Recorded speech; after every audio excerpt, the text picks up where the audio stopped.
Hi, I'm Ashleigh Wehmeyer, and today I'm coming to you from my kitchen in Arlington, Virginia. Today I'm going to show you how to put together an amazing cheese board for your holiday party.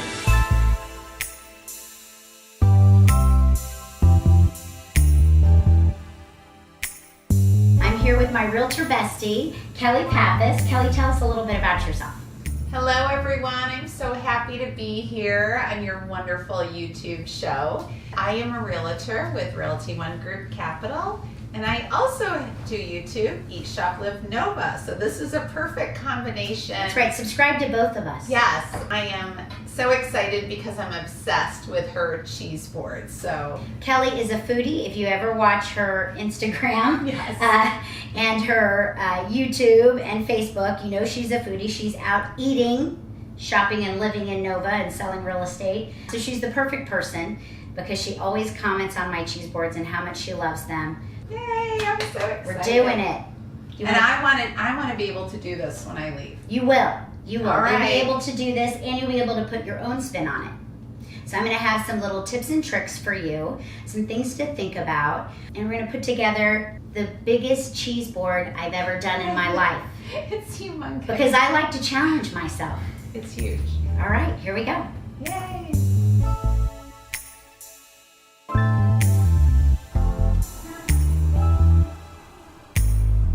So one of the most important things is picking what board you want. I have lots of different boards and plates that I use, and the shape of them sometimes determines the shape of cheeses or the way I cut them. You can use anything. This is just a tray, and I usually put parchment on top of this tray, but you know, this is nice for taking to a party. You've got handles on it. You can use divided ones, and you can sort of use these shapes. When I used this one, I used more like really straight long crackers and different things, and I kind of play with the geometry of the plate. Maybe a lot of people are bringing food and you don't want to bring some big huge cheese plate, so you know, you can use something like this that's very small. I try to use things that have a lip if possible. The one I'm going to be using is not going to have a lip, but I try to use things that have a lip if I'm going to be traveling with them, so if I have to take them in the car. This is another one I like to use for brunches and brie. Same thing, I just put some parchment paper in there and lay everything out.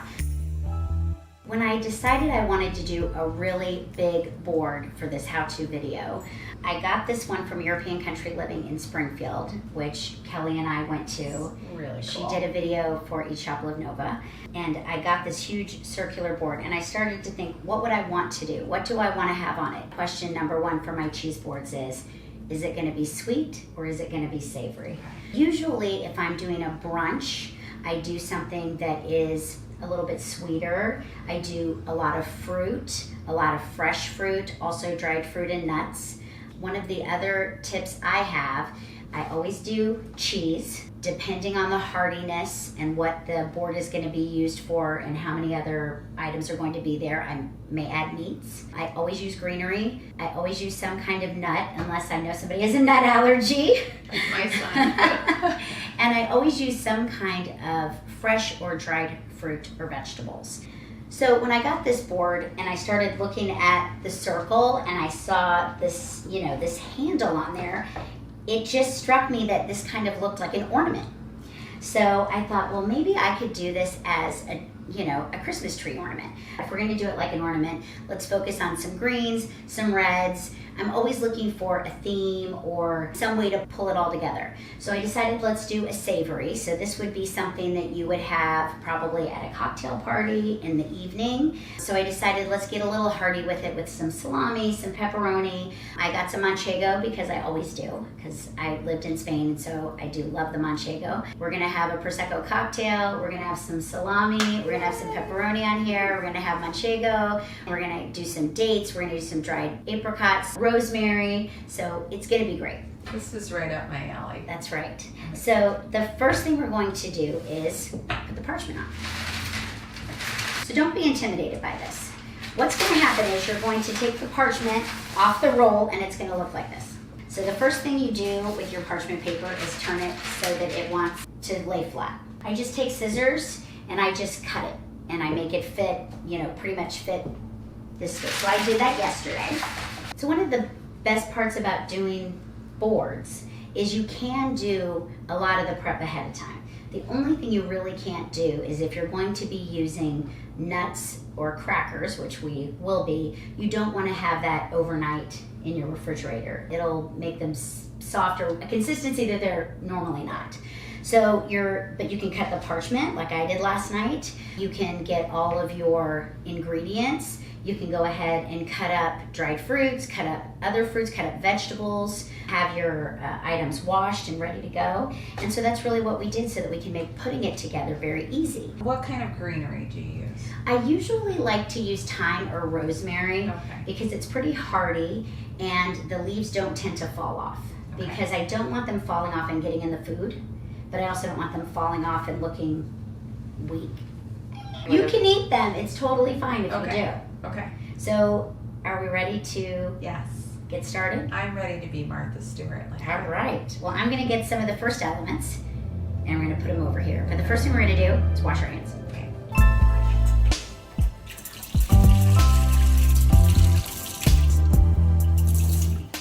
So one of the other things that I like to do, if I have room on the board, is I like to add little ramekins for either olives or pickles, hummus, jams. We're going to use all of those since this is such a big board.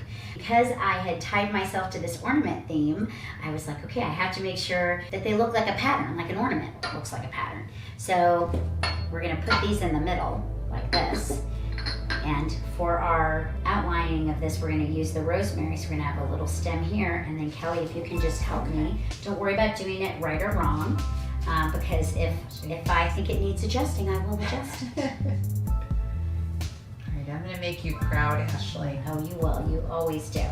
I'm doing mine real thin right now, but I think I'm going to go back and plus it up because I think we're going to have plenty. Yeah, I think I'm going to double it. We have enough to double it.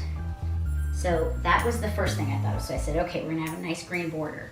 So then we're just gonna take these little grape tomatoes and we're gonna do the same thing. We're gonna create a little border. Do you put it on or just? I'm gonna put it next to. Okay. And we're not gonna worry about if it's perfect because we are going to have to adjust these things. This is why we wash our hands because we're gonna have to touch it. We're gonna have to adjust it. I like to buy fresh things, but I also like to buy items that are non-perishable so that I can make sure that if I don't use them all, I can save them for another cheese board another time. I definitely will be able to use these in salads, so that's a good thing. The worst thing that could come out of this entire video for me is that everybody is gonna know that it's just not that hard. Anybody can do it. But it takes so much preparation. That's not. It does. There is a creative element to it. This is my form of art. So now let's add another layer of green, shall we? Let's do that. And I'm gonna be very specific. This is where I get to be a little OCD, but I want them to be layered in the same manner. And she's gonna go that way and I'm gonna go this way and we're gonna meet in the middle. That's what makes it look so good is if you have little details, that's the impressive part is when you see patterns emerge. You know, you don't have to worry about, oh, that these are cut to the exact same thickness all around, but the way you place them really makes them look sharp. What is the etiquette for eating like off a cheese board? I always provide little pinchos, they call them in Spain. They're two little two-pronged picks. So I always add that, and I always have toothpicks too. We did a pretty good job of being pretty even, so I'm just gonna finish it off here. So far, so good. All right, moving on. So I wanna go ahead and get the items in the ramekins because we're gonna put those in the center and then we're gonna be building around there. We don't wanna pull them out after. So items that are gonna be hard to place and move around, you really want to place them first. So that's why we're gonna go ahead and do this. I decided that I wanted to do olives. I almost always do olives because so much of the items that we use on cheese boards, they're European, right. They're Mediterranean, so you've got to have olives if you're doing Mediterranean. Anything that's going to have a really strong flavor or have juice or, you know, might ooze onto something else or stick onto something else, I like to put in a ramekin. I mean, if I'm going to have a piece of cheddar, I may not want to have some olive brine over that. We've got just some little sweet gherkins. We have Sabra hummus, which if you live in Northern Virginia, you should go to Lebanese Taverna because they have the best hummus. It is. I didn't want to make you guys jealous because this is going out across, the World Wide Web. I have a good friend of mine, and he is Palestinian, and he said that if you are ever going to get store-bought hummus, Sabra. Sabra's the way to go. So Sabra is my favorite. I did a little sun-dried tomato. I love their pine nuts flavor, and I love their roasted red pepper That's flavor. what I usually get. Also, because I do have some manchego, I have some Spanish cheese. I love to use the fig spreads. It's really fig preserves. There's lots of different ones. It's great on a cracker with the manchego, a little dollop of this, stick an almond on top. Heaven. I've never had fig spread. Oh, well, you will today. All right, so we're going to start putting all this stuff in. Go ahead and overfill it. I think that that's what makes the boards look so decadent, is that they're so full and lush. And so, overfill, overflowing, that abundance, I think, is what makes people feel like it's so luxurious. Make sure that you're using food you like too. If you like it, you'll be able to talk about what you're serving and why you like it. It's a good thing. On to the next items. We're going to put this stuff away and start bringing on meats, cheeses, nuts, and dried fruit.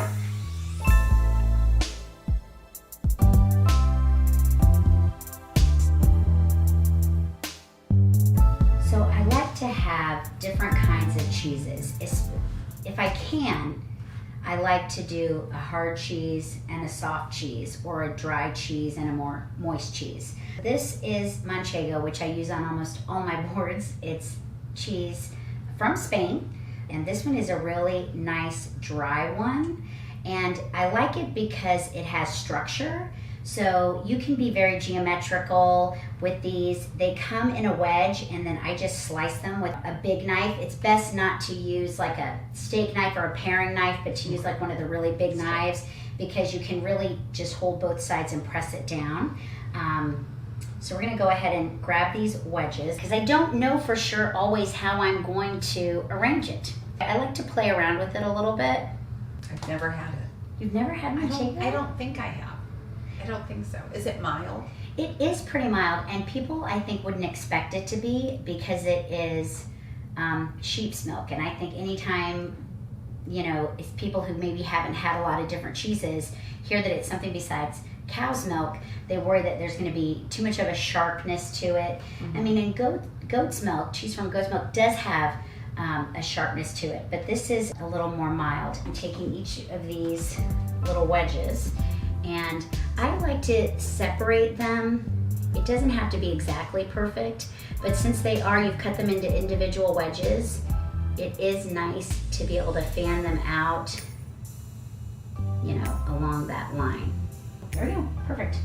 So, and we'll fool with it a little bit more as time goes on. If you can't find this manchego, what other cheese would you say to use You can use really mild Parmesan. Oh, okay. Something that has structure to it. Some of those that are also good, that are also really pretty, are some of those Italian cheeses that have like the wine rind. Also come in the triangular wedges, are great for cutting and fanning out in this manner.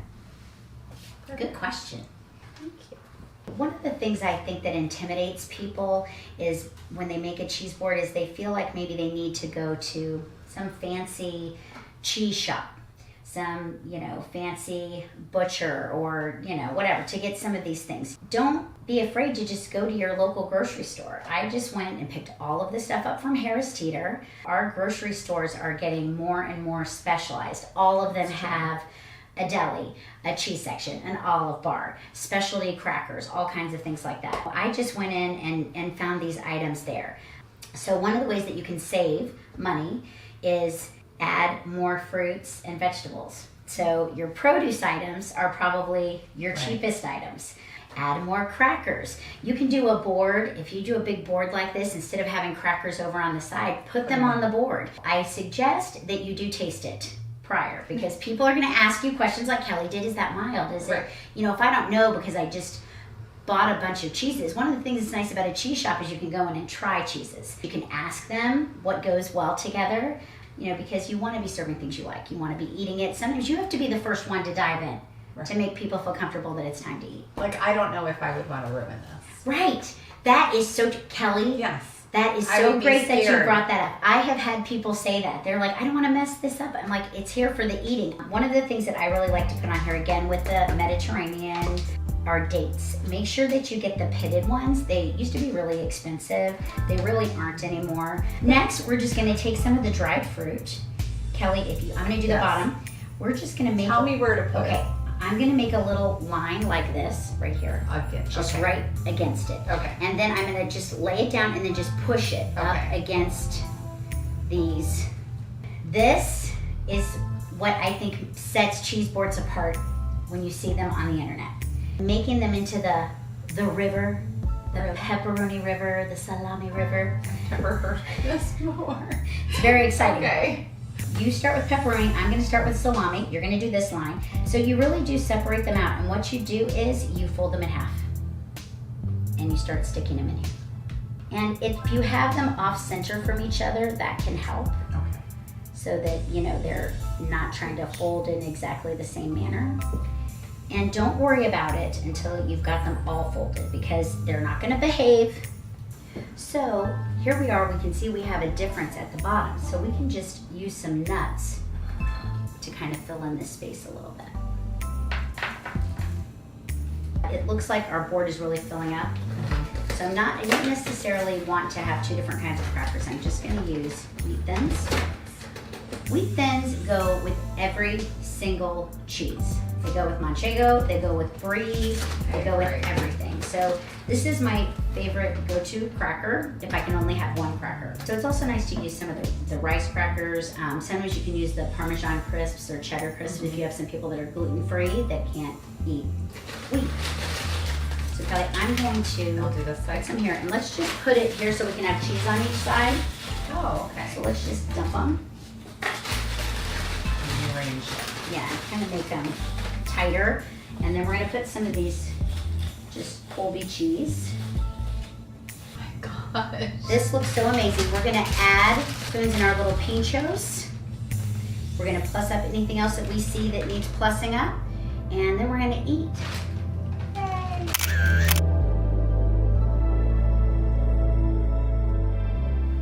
Now normally we're coming to you from a Virginia winery, but since we're coming to you from my kitchen and we're doing a holiday charcuterie board tutorial, if you will, I also wanted to make sure that we had a fun holiday cocktail. This is a 2-ingredient cocktail, but I do have a little special twist on it, and that's why you have to modify it.